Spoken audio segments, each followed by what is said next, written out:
नमस्कार, जय हिंद, वंदे मातरम। स्वागत है आप सभी का अपने स्टडी प्लेटफॉर्म RS Academy 24 में। आज की वीडियो में हम देखेंगे भारत के भूगोल के अति महत्वपूर्ण टॉपिक भारत की स्थिति और विस्तार से संबंधित महत्वपूर्ण प्रश्नों को। तो चलिए साथियों, शुरुआत करते हैं आज की इस क्लास का इस पहले प्रश्न के साथ। तो पहला प्रश्न है कि भारत की पूर्व से पश्चिम तक की लंबाई कितनी है। तो पूर्व से लेकर पश्चिम तक की भारत की लंबाई कितनी है। तो इस प्रश्न का सही आंसर है दोस्तों ऑप्शन ए 2933 किलोमीटर। तो भारत की पूर्व से लेकर पश्चिम तक 2933 किलोमीटर की लंबाई है। नेक्स्ट क्वेश्चन है कि भारत की तटरेखा की लंबाई कितनी है। तो तटरेखा की लंबाई कितनी है भारत की।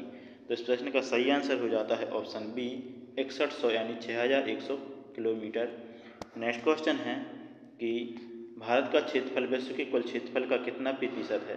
तो जो भारत का क्षेत्रफल है वो विश्व के कुल भौगोलिक क्षेत्र का कितना है।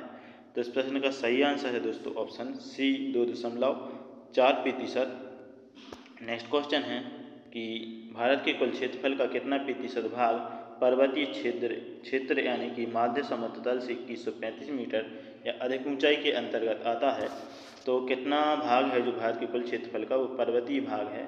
तो इस प्रश्न का सही आंसर है दोस्तों ऑप्शन डी 10.7%। तो 10.7% भाग में भारत की पर्वत हैं।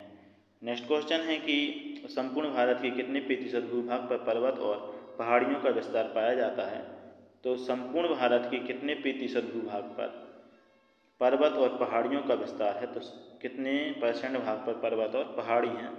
तो इस प्रश्न का सही आंसर है दोस्तों ऑप्शन ए 29.3% क्षेत्र में पर्वत और पहाड़ियों का विस्तार है। नेक्स्ट क्वेश्चन है कि निम्नलिखित में से किस राज्य से होकर कर्क रेखा नहीं गुजरती है। तो इनमें से कौन सा ऐसा राज्य है जहाँ से कर्क रेखा नहीं गुजरती है। तो इस प्रश्न का सही आंसर हो जाता है दोस्तों ऑप्शन बी कि उड़ीसा से कर्क रेखा नहीं गुजरती है। बाकी पश्चिम बंगाल, गुजरात और राजस्थान इन तीनों से कर्क रेखा गुजरती है, लेकिन उड़ीसा से कर्क रेखा नहीं गुजरती है। नेक्स्ट क्वेश्चन है कि भारत का वह राज्य जिससे ऊपर कर्क रेखा गुजरती है कौन सा है। तो इनमें से कौन सा ऐसा राज्य है जहाँ से कर्क रेखा गुजरती है। तो इस प्रश्न का सही आंसर है दोस्तों ऑप्शन सी झारखंड से कर्क रेखा गुजरती है। बाकी हिमाचल, बिहार और जम्मू से कर्क रेखा नहीं गुजरती है। नेक्स्ट क्वेश्चन है कि भारत का दक्षिणतम बिंदु कौन सा है। तो भारत का दक्षिणतम बिंदु है दोस्तों ऑप्शन डी इंदिरा पॉइंट। तो इंदिरा पॉइंट भारत का दक्षिणतम बिंदु है। नेक्स्ट क्वेश्चन है कि गारो, खासी एवं जयंतिया पहाड़ियाँ संरचना एवं उत्पत्ति की दृष्टि से निम्नलिखित में से किसका भाग है। तो गारो, खासी, जयंतिया पहाड़ियाँ एक किस क्षेत्र की जनजाति हैं। तो इस प्रश्न का सही आंसर है दोस्तों ऑप्शन ए कि पूर्वोत्तर की पहाड़ी हैं। ये कहाँ की, पूर्वोत्तर की पहाड़ी। नेक्स्ट क्वेश्चन है कि निम्नलिखित में से कौन सा तट पश्चिमी तट का भाग नहीं है। तो इनमें से कौन सा ऐसा तट है जो पश्चिमी तट का भाग नहीं है। तो इस प्रश्न का सही आंसर हो जाता है ऑप्शन बी कि कोरोमंडल तट है वो पश्चिमी तट का भाग नहीं है। अगला प्रश्न है कि भारत का पूर्वी समुद्री तट किस नाम से जाना जाता है। तो पूर्वी समुद्री तट को किस नाम से जानते हैं। तो इस प्रश्न का सही आंसर है दोस्तों ऑप्शन सी कि कोरोमंडल तट। तो पूर्वी समुद्री तट को कोरोमंडल तट के नाम से जाना जाता है। नेक्स्ट क्वेश्चन है कि इंदिरा पॉइंट का अन्य नाम क्या है। तो इंदिरा पॉइंट का अन्य नाम है दोस्तों ऑप्शन कौन सा इस प्रश्न का। तो इस प्रश्न का सही आंसर है दोस्तों ऑप्शन डी कि इनमें से सभी नाम इंदिरा पॉइंट के हैं। पार्सन पॉइंट, लाही चिंक और पिगमेलियन पॉइंट। तो ये सभी क्या हैं, इंदिरा पॉइंट के अन्य नाम हैं। नेक्स्ट क्वेश्चन है कि कोंकण तट कहाँ से कहाँ तक विस्तृत है। तो कोंकण तट कहाँ से कहाँ तक विस्तृत बताया गया है। तो इस प्रश्न का सही आंसर हो जाता है ऑप्शन ए यानी गोवा से दमन तक।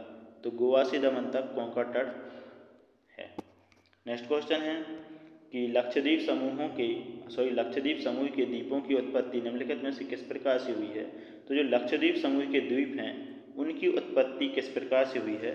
तो इस प्रश्न का सही आंसर है दोस्तों ऑप्शन बी कि प्रबल उत्पत्ति से ही लक्षद्वीप के द्वीपों की उत्पत्ति हुई है। अगला प्रश्न है कि निम्नलिखित में से कौन सा कथन असत्य है। तो इनमें से कौन सा कथन असत्य है।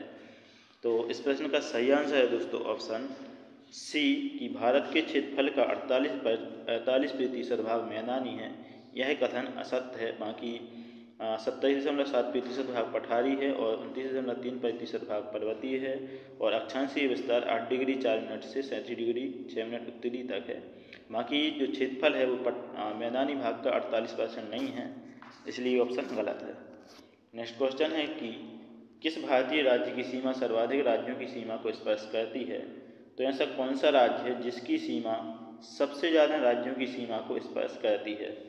तो इस प्रश्न का सही आंसर है दोस्तों ऑप्शन डी, उत्तर प्रदेश। तो उत्तर प्रदेश राज्य की सीमा लगभग 10 राज्यों को कवर करती है। नेक्स्ट क्वेश्चन है कि भारत में निम्नलिखित में से किस राज्य की तटरेखा सबसे लंबी है? तो सबसे लंबी तटरेखा वाला राज्य कौन सा है? तो इस प्रश्न का सही आंसर है ऑप्शन ए, गुजरात। तो गुजरात राज्य की सबसे लंबी तटरेखा है। नेक्स्ट क्वेश्चन है कि निम्नलिखित भारतीय राज्यों में से होकर कर्क रेखा नहीं गुजरती है? तो कौन से राज्य से होकर कर्क रेखा नहीं गुजरती है? तो इस प्रश्न का सही आंसर है दोस्तों ऑप्शन ए कि झारखंड से होकर कर्क रेखा नहीं गुजरती है। बाकी उत्तर प्रदेश, मध्य प्रदेश और गुजरात इन तीनों से कर्क रेखा गुजरती है।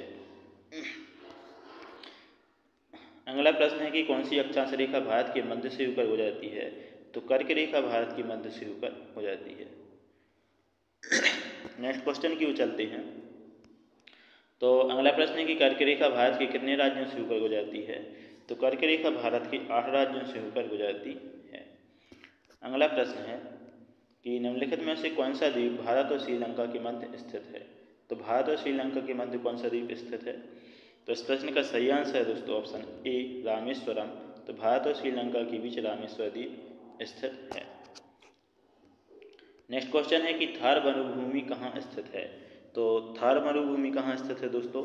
Option B, Rajasthan. तो राजस्थान में क्या है? थार की मरुभूमि।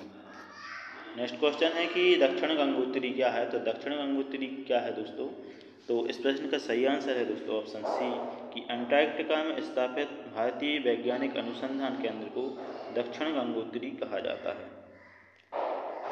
नेक्स्ट क्वेश्चन की ओर चलते हैं। तो अगला प्रश्न है कि न्यू मूर द्वीप कहाँ है? तो न्यू मूर द्वीप कहाँ पर है?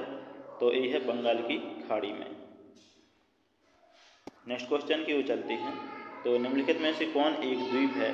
तो इनमें से कौन सा एक द्वीप है? तो इस प्रश्न का सही आंसर है ऑप्शन ए, द्वीप। तो द्वी एक द्वीप है।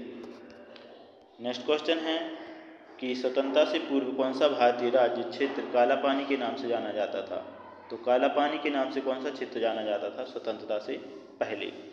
तो इस प्रश्न का सही आंसर है ऑप्शन बी, अंडमान निकोबार द्वीप समूह को काला पानी के नाम से जाना जाता था। नेक्स्ट क्वेश्चन है कि प्राचीन भारतीय भौगोलिक मान्यता के अनुसार भारतवर्ष किस द्वीप का अंग था? तो प्राचीन भौगोलिक मान्यता के अनुसार भारतवर्ष कौन से द्वीप का अंग था? तो इस प्रश्न का सही आंसर है दोस्तों ऑप्शन सी, यानी कि जम्बू द्वीप। तो भारत जम्बू द्वीप का भाग था। नेक्स्ट क्वेश्चन है कि सर्वप्रथम इंडिया शब्द का प्रयोग भारत के लिए किस भाषा में किया गया? तो इंडिया शब्द का प्रयोग कौन सी भाषा में किया गया है? तो इस प्रश्न का सही आंसर है दोस्तों ऑप्शन ए, यानी फारसी में। तो फारसी में नहीं, ग्रीक भाषा में किया गया है, तो ग्रीक भाषा में। नेक्स्ट क्वेश्चन है कि निम्न द्वीपों के युग्मों में से कौन सा एक 10 अंश यानी जलमार्ग द्वारा आपस में पृथक किया जाता है? तो 10 डिग्री जलमार्ग द्वारा कौन सा द्वीप अलग होता है? तो इस प्रश्न का सही आंसर है दोस्तों ऑप्शन ए, अंडमान और निकोबार 10 डिग्री चैनल से अलग होते हैं। नेक्स्ट क्वेश्चन है कि डंकन पास किसके बीच स्थित है? तो डंकन पास किसके बीच स्थित है? तो इस प्रश्न का सही आंसर है दोस्तों ऑप्शन बी, दक्षिणी अंडमान एवं छोटे अंडमान के बीच में डंकन पास स्थित है। तो चलिए साथियों, ये थे हमारे ज्योग्राफी के अति महत्वपूर्ण टॉपिक भारत की स्थिति और विस्तार से संबंधित महत्वपूर्ण प्रश्न। आई होप आपको ये प्रश्न अच्छी लगी होंगी। तो हमारे चैनल RS Academy 24 को सब्सक्राइब करके बेल आइकन को प्रेस कर लीजिए और वीडियो को लाइक, कमेंट, शेयर कर दें। इसी के साथ जय हिंद, वंदे मातरम।